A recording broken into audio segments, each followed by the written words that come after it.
Hello everyone, welcome back to English की norm में आप सभी का स्वागत है। मैं संजय नेगी आज आपके सामने इंटरेस्टिंग टॉपिक लेके आया हूँ जो कि स्पीकिंग से रिलेटेड है। अगर आपने इंग्लिश में बात करना है तो इस तरह का सेंटेंस हम बहुत ज़्यादा यूज़ करते हैं।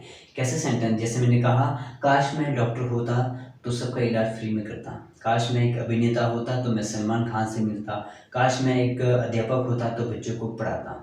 काश मैं एक डॉक्टर होता, काश मैं एक पुलिस होता। तो काश की जब हम बात करते हैं तो हमें कैसे सेंटेंस बनाना है, हम कंफ्यूज होते हैं। अब काश के लिए मीनिंग ढूंढने लग जाते हैं कि काश को इंग्लिश में क्या बोलते हैं। ऐसे ही होता है ना, हम क्या करते हैं, जो वर्ड को देख के हम गूगल में सर्च करते हैं काश क्या मतलब, फिर भी हमें समझ नहीं आता है ऐसा क्या है काश का मीनिंग। तो आज भी आपको जो डाउट है वो क्लियर करने आए हूँ, तो वीडियो को आप एंड तक देखते रहिए ताकि आपको ये कॉन्सेप्ट क्लियर हो जाए और आपको जो कम्युनिकेशन स्किल है वो बहुत ही अच्छा हो जाए। ठीक है, हम कई बार बोलना चाहते हैं इंग्लिश में पर हम बोल नहीं पाते। क्यों? क्योंकि हमें कॉन्सेप्ट ही नहीं पता कि इसको हम बनाते कैसे, सेंटेंस कैसे बोलेंगे, कैसे याद रखेंगे। हम फिर क्या करते हैं, दिमाग में हिंदी में पहले सोचते हैं, बाद में इसको हम इंग्लिश में अंदर ट्रांसलेट करते हैं और ट्रांसलेट करते तक तो हम हिंदी में निकल जाते हैं। ऐसे ही होता है ना। तो हमने क्या करना है, जब भी हम इंग्लिश में when you if you want to talk in English then you have to start talk in English without any hesitation. Because अगर आप सोचते रहोगे कि first I will learn English grammar, first I will learn vocabulary, phrasal verb, something else, then it is not possible to speak in English. It is not possible to talk in English because ये सब सोचते रहेंगे, करते करते रहते तो आपको बुढ़ापा आ जाएगा, खत्म हो जाएगा, उम्र उसमें सीखने में खत्म हो जाएगा। If you want to talk in English then you have to start talk in English, then your communication skill will be improve 100%। Okay, बिना डर के आपने टूटा फूटा इंग्लिश भी आपने यूज करना है, चाहे आप ग्रामर का जो मर्जी कर लो आप। ठीक है ना, आपने इंग्लिश को बिना डरे हुए आपने इंग्लिश में बात करना शुरू करना है। Whenever you start in talk in English then your communication skill will be improve, otherwise not possible. ठीक है, तो आज का जो टॉपिक है वो है इफ। इफ को यूज बोलते हैं, इफ का यूज हम यूज करते हैं। इफ का यूज हम कहाँ करते हैं? जैसे मैंने कहा, कल्पना की बात करते हैं। जैसे मैंने कहा कि काश मैं डॉक्टर होता, जैसे मैंने कहा काश काश मैं डॉक्टर होता। मैं डॉक्टर नहीं हूँ बट मैं से इमेजिनेशन कर रहा हूँ, कल्पना कर रहा हूँ, काश मैं डॉक्टर होता, काश मैं एक टीचर होता, काश मैं एक पुलिस होता, काश मैं एक अभिनेता होता। बोलते हैं ना, काश मैं एक्टर होता तो बहुत अच्छा डांस करता। हम बोलते हैं ऐसा, हम भी बोलते हैं, मैं भी बोलता हूँ, हम इमेजिनेशन करते हैं। काश मैं प्रधानमंत्री होता तो मैं देश में गरीबी को मिटा देता, देश से जितने भी गरीबी सबको मिटा देता। बट ऐसा होता नहीं है क्योंकि हम इमेजिनेशन कर रहे हैं, बट अभी आप हो नहीं वो। जो चीज़ आप इमेजिनेशन करते हैं वहाँ पर हम यूज़ करते हैं, इफ़ का यूज़ करते हैं। ठीक है, तो इफ़ का यहाँ पे हम यूज़ करते हैं काश, यदि, अगर, मगर, जो भी हम करते हैं अगर के लिए करते हैं। ठीक है, तो अब इसका सबसे पहले क्या है, इसके स्ट्रक्चर को समझना पड़ेगा।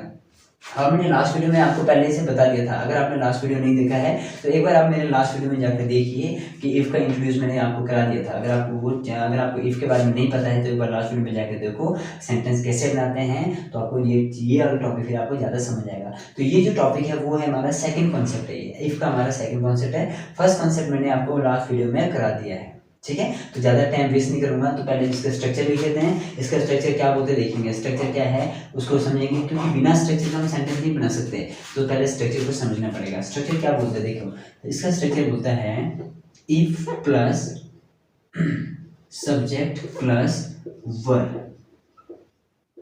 Plus object comma. ठीक है, जैसे मैंने कहा काश मैं डॉक्टर होता, ये सिर्फ उसके लिए है, काश मैं डॉक्टर होता। आगे की बात, काश मैं डॉक्टर होता तो फ्री में इलाज कराता, तो आगे के लिए भी हमें स्ट्रक्चर चाहिए, है ना। यानी कि ये क्लाउज है, फर्स्ट क्लाउज सेकंड क्लाउज, दो क्लाउज को मिला के एक बनता है कंडीशनल। तो ये जो टॉपिक है वो कंडीशनल से रिलेटेड है, जो कि स्पीकिंग में बहुत ज़्यादा यूज किया जाता है। ठीक है, तो उसको समझना है ध्यान से।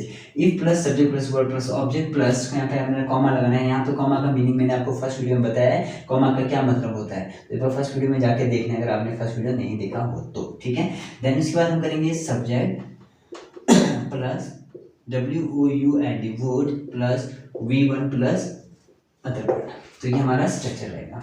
ठीक है, अब जैसे मैंने एक सेंटेंस लिखा है, देखो एग्जांपल दे रहा हूं, काश मैं एक अभिनेता, काश मैं एक अभिनेता होता तो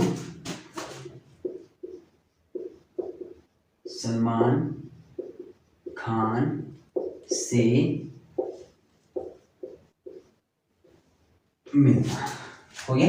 तो ये देखिए, काश मैं एक अभिनेता होता, तो जरूरी नहीं कि यहाँ पे आपका काश ही रहेगा, यहाँ पे आप यदि भी लगा सकते हैं। यदि मैं एक अभिनेता होता तो सलमान खान से मिलता, अगर मैं एक अभिनेता होता तो मैं सलमान खान से मिलता। तो यहाँ पे यदि अगर काश कुछ भी आ सकता है, ये जरूरी नहीं कि काश ही आएगा, ठीक है ना। तो काश आ जाए, चाहे अगर आ जाए, यदि आ जाए, तो हमें सिर्फ इफ लगाना है। तो स्ट्रक्चर बनेगा हमारा, कैसा बनेगा इसका ट्रांसलेशन, इफ आई वर, यहाँ पे लगाएंगे वर। अब आप सोचेंगे कि यहाँ पर वर क्यों लगा, क्योंकि वर के साथ, आई के साथ हमेशा वॉज लगाया जाता है, पर यहाँ पर वर क्यों लगा है। एक बात हमेशा ध्यान रखना है, जब भी हम कल्पना की बात करते हैं, जब हम कल्पना की बात है, कल्पना मतलब कि यहाँ पे किसी का नाम नहीं है, यहाँ पे इमेजिनेशन की बात करते हैं, ठीक है ना। जब हम when we talk about imagination, there we will use after if, there we will use were after if के बाद हमेशा क्या लगाया जाता है, वर का यूज किया जाता है। यहाँ पे कभी was, is, am, are, will, shall कुछ नहीं आएगा, यहाँ पे हमेशा क्या आएगा, वर आएगा।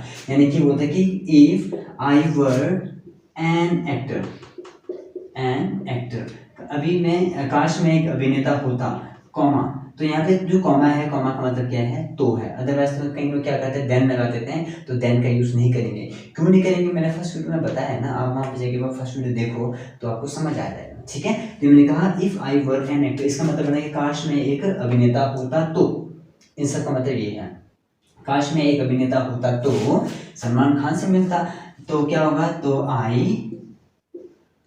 Would meet to Salman Khan. तो ये सेंटेंस बिल्कुल सही हो गया। तो ये हमारा सेंटेंस क्या बनेगा finally, if I were an actor I would meet to Salman Khan.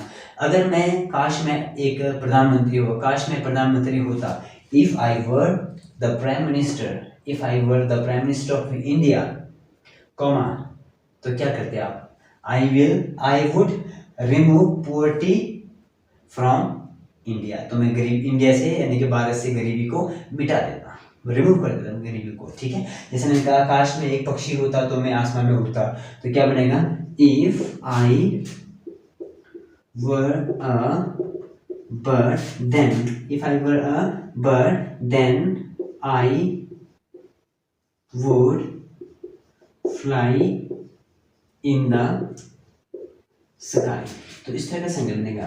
तो आप जितना मर्जी सेंटेंस बना सकते हैं। काश मैं अब मान लो छोटा सा सेंटेंस बनाना है, जैसे मैंने बोला काश मैं एक डॉक्टर होता, तो लिखा मैंने इफ, काश मैं, चलो मैं तो आई यूज हो गया, आप ही का लगाते, ही शीट का, या फिर किसी का नाम लगाते। जैसे मैंने लिखा काश राम एक डॉक्टर होता, तो क्या लिखेंगे, if Ram were a doctor. तो ये बिल्कुल सही। अब कहीं लोग क्या करते हैं यहाँ पे, इफ राम वॉज डॉक्टर, तो वॉज कभी नहीं आएगा। तो हमेशा मैंने कहा कि इमेजिनेशन की जब हम बात करते हैं तो वहाँ हमेशा इसके बाद वर्ड का यूज किया जाएगा। Was, is, am, are, will, shall कुछ नहीं आएगा, वहाँ हमेशा क्या आएगा, वर्ड का यूज किया जाएगा। ये बात हमेशा ध्यान रखना है। तो आप इस तरह से बेहतरीन सेंटेंस बना सकते हैं। काश मैं पुलिस होता, if I were a police. काश वो सिंगर होता, इफ, काश वो सिंगर होती, इफ, जैसे मैंने काश वो सिंगर होती यानी कि गायिका होती, इफ शी, स्मॉल है, शी वर अ सिंगर।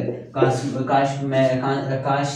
सूरज एक डांसर होता, if Suraj were a dancer. कुछ भी आप बना सकते हैं। तो इस तरह के सेंटेंस देखिए। अब इस स्ट्रक्चर को समझने के बाद कोई चीज़ आपको मुश्किल लग रहा है, बिल्कुल मुश्किल नहीं है ये, बट इसको थोड़ा सा समझने में थोड़ा टाइम लगेगा। अगर आपको समझ आ गया है तो आप इसको इंग्लिश में जहाँ मर्जी आप इंग्लिश में बात कर सकते हो। अगर आपने किसी से बैठे हो, आपने बोला कि काश मैं एक अभिनेता होता तो मैं अच्छा डांस करता, तो आप बोल सकते हैं if I were an actor I would dance, I would great dance, I would dance very well, है ना। तो जैसा मर्जी सेंटेंस आप बना सकते हैं। तो इस चीज़ को आपने समझना है। तो ये था हमारा सेकंड कॉन्सेप्ट। तो इसके बाद जो नेक्स्ट वीडियो में मैं लेके आने वाला हूँ वो है थर्ड कॉन्सेप्ट। ये हमारा सेकंड कॉन्सेप्ट है। फर्स्ट कॉन्सेप्ट मैंने आपको करा दिया, सेकंड मैंने आपको करा दिया। इसके बाद लास्ट कॉन्सेप्ट जो रहता है वो मैं आपको लेके आऊँगा लास्ट वीडियो में, यानी कि थर्ड वीडियो में लेके आऊँगा। इसके बाद जो नेक्स्ट वीडियो है उसमें आपका इसका जो इफ का थर्ड कॉन्सेप्ट हम पढ़ेंगे, ठीक है। तब तक आपने क्या करना है, तब तक आपने इंग्लिश में ही बात करना है। चाहे इंग्लिश में आपको टूटा फूटा इंग्लिश क्यों ना हो, you have to talk in English whenever go to market, whenever go to school, college, anywhere you have to talk in English, then your communication skill will be improved. Otherwise it is not possible to improve your communication skill.